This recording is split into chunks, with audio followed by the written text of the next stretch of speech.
오늘은 최고의 노인정신의학 전문의가 전하는 행복한 노년의 비밀에 대한 이야기를 해보려 합니다. 노부모가 있는 40대, 50대, 60대라면 이 영상을 꼭 시청해 주시길 바랍니다. 80세의 벽은 높고 단단하지만 그 벽을 넘어서는 최고의 방법이 있다고 하는데요. 그것은 바로 싫은 일은 하지 않고 좋아하는 일만 하는 것이라고 합니다. 와다 히데키라는 사람을 들어보셨나요? 최고의 권위를 자랑하는 노인정신의학 및 임상심리학 전문의로 30년 동안 노인정신의학 분야에 종사하며 연구를 계속해오고 있습니다. 와다 히데키는 인생의 벽을 넘어 질 좋은 수명을 늘리는 정답을 공개하여 한국에서도 많은 이들의 호응을 이끌어냈는데요. 오늘은 와다 히데키가 쓴 80세의 벽이라는 책을 바탕으로 노후를 잘 보내기 위한 좋은 팁들을 말씀드리려 합니다. 이 책을 읽으면서 충격을 받았다는 분들이 많은데요. 부모님께 효도한다고 했던 행동들이 오히려 독이 되었다는 사실을 깨닫게 되었기 때문입니다. 우리가 평소 잘못 생각하고 있었던 놀라운 내용들이 있습니다. 80세를 넘게 되면 우리가 감당해야 하는 4개의 벽이 있다고 합니다. 첫 번째는 의사와 약과 병원의 벽을 넘어서야 하고, 두 번째는 노화의 벽을 넘어서야 하고, 세 번째는 치매, 인지장애의 벽을 넘어서야 하고, 네 번째는 80세의 벽을 넘어서야 한다고 합니다. 누구나 나이 들어갑니다. 그렇게 노인이 되어가지요. 그런데 노인이 질병이나 인지장애로 몸져 눕거나 누군가의 돌봄을 필요로 하는 삶을 살아가는 평균적인 기간이 얼마나 되는지 아시나요? 남성은 9년, 여성은 12년이라고 합니다. 누구나 목숨이 닿을 때까지 하고 싶은 것을 다하며 살아가길 꿈꾸지만 나이가 들어서는 독립적으로만 살아갈 수는 없는 것이 인생이기도 합니다. 그것이 현실입니다. 우리가 다른 사람의 도움 없이 건강하게 살아갈 수 있는 수명을 건강수명이라고 하는데요. 건강수명은 평균적으로 남성은 72.68세, 여성이 75.38세라고 합니다. 이 나이가 되면 우리도 지금의 윗세대처럼 누군가의 도움이 필요하게 될 수 있다는 것입니다. 물론 사람마다 다르고 통계적인 숫자이기 때문에 개개인마다 차이는 있을 것입니다. 그리고 우리나라 인구의 평균 수명은 남성이 81.64세, 여성이 87.74세입니다. 평균 수명이란 평균적으로 몇 살까지 사는가를 의미합니다. 지금도 평균 수명은 계속 늘어나고 있습니다. 100세 시대, 120세 시대라는 말을 점차 자연스럽게 받아들여지게 됩니다. 하지만 무조건 오래 사는 것이 좋은 것은 아닙니다. 건강하게 오래 살아야 행복한 삶을 누릴 수 있습니다.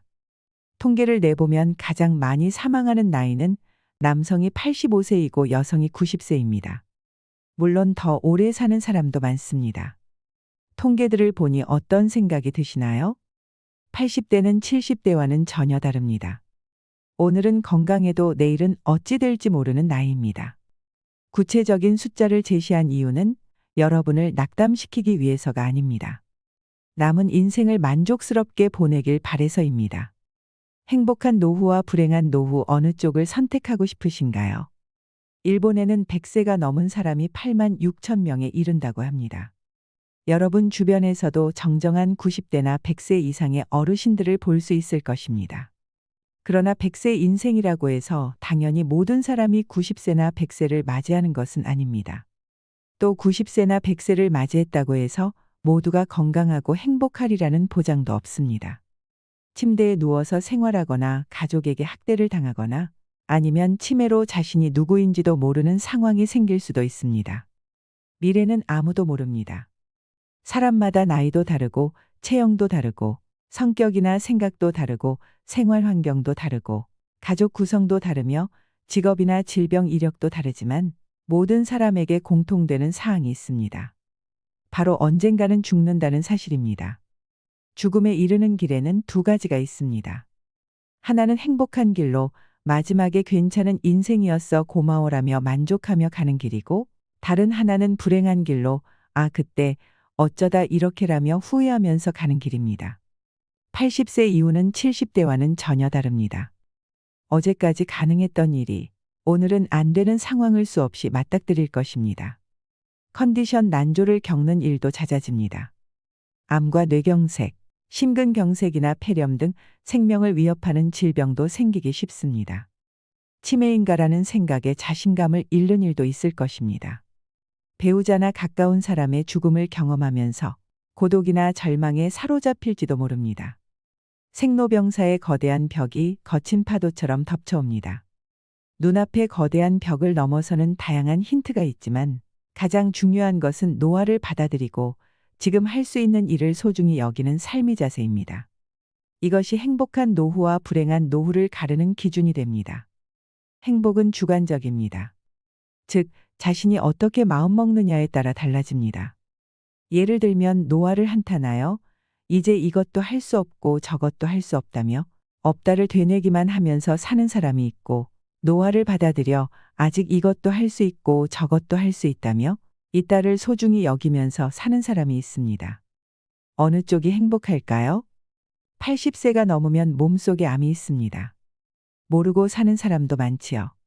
와다 히데키가 오랫동안 근무했던 병원은 노인 전문 병원으로 이곳에서 해마다 100명가량의 유해를 해부하고 연구했습니다. 그 결과 몸속에 심각한 질병이 있음에도 생전에는 알지 못한 채 다른 질환으로 사망한 사례가 적지 않다는 사실을 알게 되었다고 합니다. 요컨대 마지막까지 자각하지 못하는 질병도 있다는 뜻입니다. 암도 그중 하나입니다. 85세 이상의 유해를 부검해보면 거의 모든 사람에게서 암이 발견됩니다. 즉 80세가 넘으면 누구나 몸속에 암을 품고 있는 것입니다. 일반적으로 암은 죽음에 이르는 병이므로 조기 발견, 조기 치료가 필수이다라고 알고 있지만 사실 꼭 그렇지만은 않습니다. 현재 이루어진 연구는 당사자가 인지하지 못하는 암도 있고 생활에 지장을 주지 않는 암도 있다는 사실을 알려줍니다. 특히 나이가 들면 암의 진행이 느려지므로 그냥 내버려둬도 문제가 되지 않는 경우가 생각보다 많습니다. 그래서 저자는 80세가 넘으면 암 치료는 필요가 없다라고 생각하며 만약 지금 암이 발견된다고 하더라도 통증이 너무 심하거나 또 음식을 섭취하지 못하는 상태가 아니라고 하면 암세포를 제거하지 않을 것이라고 말합니다. 특히 80세가 지난 고령자는 수술할 필요가 없다고 하는데요. 함부로 손을 대기보다는 지켜보는 편이 낫다라고 합니다. 사실 발견하지 못했을 뿐 훨씬 이전부터 암을 지닌 채 살아왔고 앞으로 서서히 진행되겠지만 한순간에 나빠지는 일은 거의 없기 때문입니다. 암 치료는 간단하지 않기 때문에 수술이든 화학치료든 몸에 심각한 부담을 줄 수밖에 없습니다. 체력이 크게 떨어지는 80세 이상의 고령자는 평소의 생활로는 돌아가지 못할 확률이 높으므로 신중히 생각해 보시면 좋겠습니다. 여러분도 이 사실을 꼭 기억해 두시길 바랍니다. 그리고 이 사실로 알 수 있는 선택지는 무엇일까요? 바로 80세 이후에는 참지 않고 살아가기입니다. 암에 걸리지 않으려고 식사를 제한하고 좋아하는 술이나 담배를 삼가는 분위기가 있지만 80이 넘으면 몸속에 이미 암이 있을 가능성이 크다고 합니다. 그러므로 암에 걸리지 않으려고 이것들을 참는 행위는 의미가 없습니다. 좋아하는 음식이나 술을 먹고 마시는 편이 오히려 스트레스를 줄이고 즐겁게 사는 방법입니다. 그리고 실제로 암을 무리하게 절제하여 스트레스를 받으며 살기보다 원하는 일을 하며 편안한 마음으로 지내는 편이 면역력이 높아진다고 합니다. 그리고 이것이 암의 진행을 늦춘다고 알려져 있습니다. 또한 건강 우려 때문에 먹고 싶은 음식을 참는 사람이 많은데요. 먹는 양을 줄이고 달고 짠 음식을 피하고 기름진 음식을 삼가는 것이 의무가 된 것 같습니다. 비만은 건강을 해치고 염분과 당분과 지방이 3대 해악이라는 사고가 사람들의 상식이 되었기 때문입니다. 하지만 과연 그럴까요? 80세 이상이라면 더더욱 정답이 아닐 수 있습니다. 먹고 싶다는 욕구는 몸이 원한다는 뜻이기도 합니다. 고령자는 장기 기능의 저하로 식욕이 증가하는 경우가 있습니다. 예를 들면 염분이 그렇습니다. 사람은 염분이 없으면 살지 못하는데 나이가 들면 신장이 염분을 과도하게 몸 밖으로 배출하여 혈액 속에 염분이 부족해지는 현상이 나타나기도 합니다. 신장에는 나트륨을 저장해 두는 기능이 있어서 체내에 나트륨이 부족해지면 배출을 멈추고 모아두는데 문제는 노화로 인해 염분 저장 능력이 떨어지면 배출을 막지 못해서 염분이 부족하게 됩니다. 그래서 어르신들 중에 짜게 드시는 분들이 많은 것도 그런 이유일 수 있습니다. 다음으로 인지장애에 관한 이야기를 하고 싶은데요. 저자는 인지장애는 반드시 생긴다고 합니다. 그러니 지금 바로 하고 싶은 일을 하라고 말합니다. 인지장애는 왜 생길까요? 답은 매우 간단합니다. 나이를 먹기 때문입니다. 다만 80세가 넘어서 발현되는 인지장애는 대체로 매우 더디게 진행됩니다. 실제로는 증상이 나타나기 20년 전부터 서서히 진행된 것이지만 대체로 알아차리지 못합니다. 인지장애는 증상이 발현된 이후에도 계속 진행되며 근본적인 치료는 불가능하다고 하지요. 암과 마찬가지로 85세가 넘은 거의 모든 고령자 대부분이 알츠하이머형 뇌변성이 있다고 합니다. 즉 인지장애는 병이라기보다 노화 현상에 가까워서 나이가 들면 누구에게나 생기는 증상이라고 생각하시면 됩니다. 근력이 쇠약해져서 운동 능력이 떨어지거나 피부에 주름이 잡히고 흰머리가 생기는 것과 같은 이치입니다. 인지장애 증상이 발현되는 나이를 조사한 데이터를 보면 60대의 증상이 나타난 사람은 1에서 2%에 불과하지만 70대 전반에는 3에서 4%에 이르고 70대 후반에는 10% 정도가 됩니다. 80대 전반에는 20%가 넘는데 이때부터 단숨에 큰 폭으로 증가합니다. 80대 후반에는 40%이고 90세는 60%, 95세에는 80% 정도가 인지장애를 겪습니다. 이 사실이 알려주는 정답은 하나입니다. 바로 지금 마음껏 원하는 일을 하며 즐겁게 살아가야 한다는 것입니다. 변화가 없는 따분한 일상은 뇌의 활동을 둔화시킵니다. 또한 스트레스가 많은 생활도 뇌에 손상을 줍니다. 반대로 새로운 일이나 좋아하는 일을 하면 뇌는 자극을 받아 활성화됩니다. 이를 통해 인지장애의 발현을 늦출 수 있습니다. 100세 인생 시대라는 말이 오히려 80세의 벽을 높이기도 합니다. 80세라고 하면 과거에는 인생의 종착지 같은 느낌이었습니다. 하지만 오늘에는 100세 인생이라 하여 갑자기 20년이나 늘어나서 꼬린 지점이 멀어졌습니다. 수명이 길어진 일은 기쁘지만 좀 걱정되는 점도 있습니다. 왜냐하면 많은 고령자들이 오래 살아야 한다는 강박에 사로잡혀 있기 때문입니다. 사실은 먹고 싶지만 건강에 해롭다니까 참는다. 몸을 움직이기 힘든데 건강을 위해 무리하여 운동한다. 좋아하는 담배나 술을 건강에 해롭다고 삼가한다. 하고 싶은 일이 있지만 이 나이에라며 참는다. 효과를 느끼지 못하면서도 오래 살려는 마음에 계속 약을 먹는다. 80세가 넘은 사람이라면 전부 차지할 필요도 무리할 필요도 없는 일들입니다. 더 정확히는 자제해서도 안 되고 무리해서도 안 되는 일들입니다. 60대 정도라면 분명 효과가 있는 방법이겠지만 80세가 되어서까지 참을 필요는 없습니다. 일부는 소소하게 이룰지 몰라도 쌓이다 보면 마음의 부담이 되어 확실히 수명이 줄어듭니다. 100세 인생이라는 말이 도리어 80세의 벽을 높이고 있습니다. 지금까지 열심히 살았으므로 80세 이후부터는 자기 즐거움을 위해 행동해야 합니다. 저자는 임상 현장에서 의학서나 논문의 지식이 전부가 아니라는 것을 깨달았다고 합니다. 환자 자체가 살아있는 교과서였다는 것이죠. 누구에게나 나름의 드라마가 있고 한 사람 한 사람이 그 주인공입니다. 마음의 병을 만드는 불운이나 불행은 누구에게나 일어날 수 있습니다. 저자는 많은 환자들을 접하면서 인간은 누구나 오직 하나뿐인 존재이며 인생에는 우열이 없다는 사실을 깨달았다고 합니다. 진시황제의 이름을 들어본 적이 있을 것입니다. 약 2200년 전에 최초로 중국을 통일하고 절대적인 부와 권력을 손에 넣었던 인물입니다. 모든 것을 얻은 진시황제가 마지막으로 원했던 것은 불로불사의 육체였다고 합니다. 그는 각지에서 특효약을 가져오게 하는 등 온갖 수단을 동원했지만 끝내 소원을 이루지 못했습니다. 마지막에는 불사의 효과가 있다고 알려진 수은을 넣은 약을 먹다가 사망하게 되지요. 아주 옛날 이야기지만 뛰어난 무인조차도 늙음과 죽음 앞에서는 냉정함을 유지하지 못했다는 것을 알 수 있습니다. 어찌 보면 우리처럼 평범한 사람들이 늙음과 죽음을 두려워하고 회피하려는 것은 당연한 일일지도 모릅니다.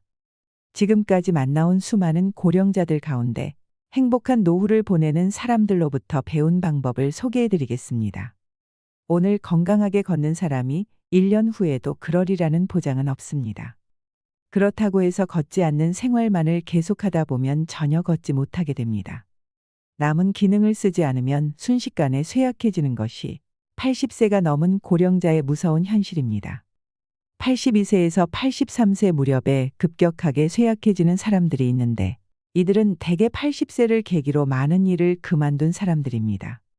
질병이나 부상으로 어쩔 수 없이 그만둔 사람도 있지만 별다른 이유 없이 집안에만 머무는 사람들 중에도 움직이지 못하게 된 사람이 많이 있습니다. 아직 할 수 있는 일을 스스로 포기하면 아무것도 할 수 없는 몸이 됩니다. 이 얼마나 안타까운 일인가요? 노쇠한다는 것은 질병이 아니라 서서히 몸이 약해져서 사망에 이르는 것을 말합니다. 천수를 다한 죽음이라 할 수 있는데요. 노쇠로 인한 사망은 대체로 가정에서 생을 마치게 됩니다. 앞서 말씀드렸다시피 85세가 넘은 고령자는 몸 안에 여러 개의 병의 씨앗을 품고 있습니다.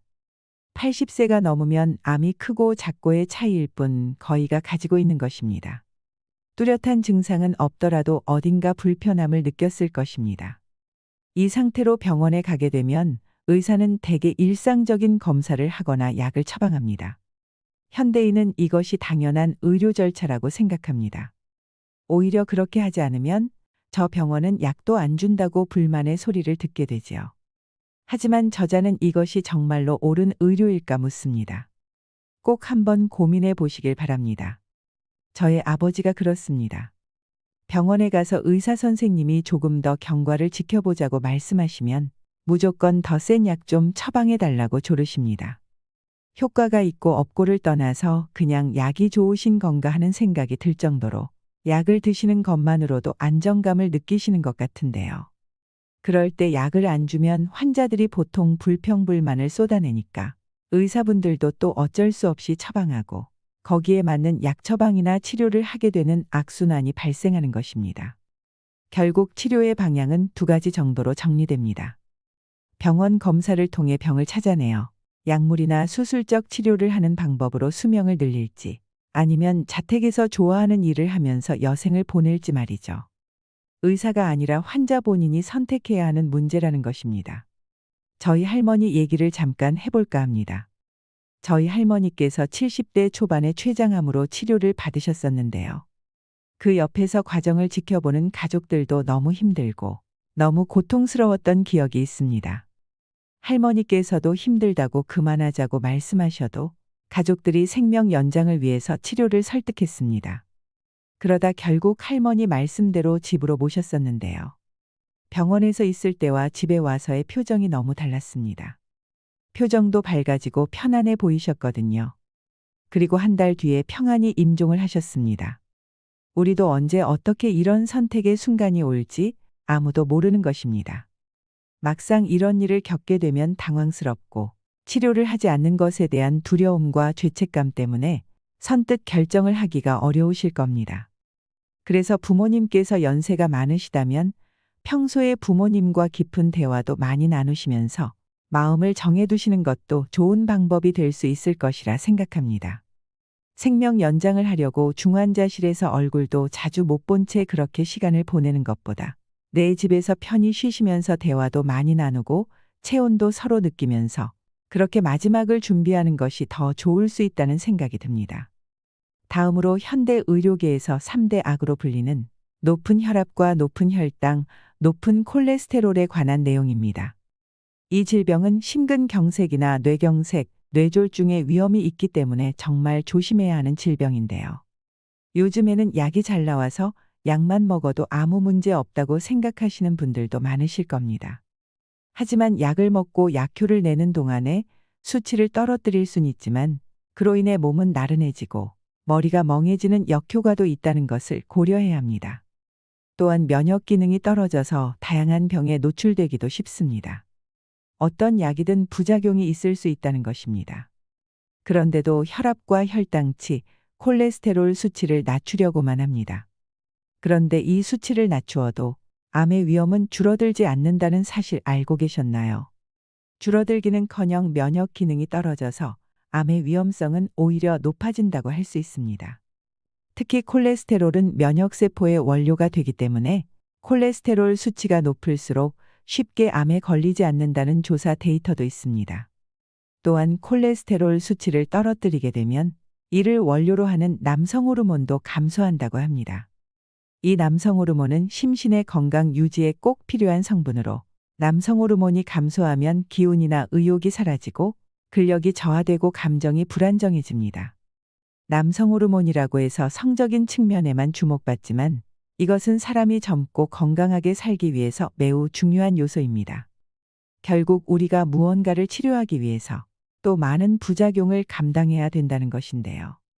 결과적으로 혈압이나 혈당치, 콜레스테롤 수치를 낮추면 동맥 경화에는 효과적이지만 신체의 활력이 떨어지고 암의 발병 위험성은 높아진다는 사실을 염두에 두셔야 합니다.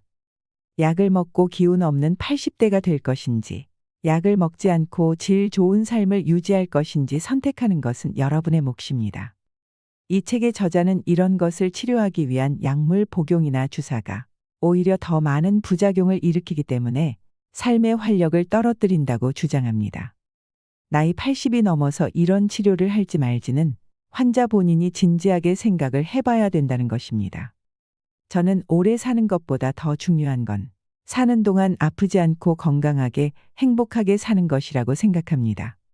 80대를 기점으로 참 많은 것이 달라지는 것 같습니다. 앞으로 우리와 우리 주변의 누군가가 경험하게 될 수 있는 일들이니 잘 기억해 두시고 도움되시길 바랍니다. 책에 좋은 내용이 많아서 2부도 따로 준비했습니다. 실질적으로 도움되실 만한 내용만 엄선했으니 다음 영상에서 더 많은 정보 얻어 가시길 바랍니다.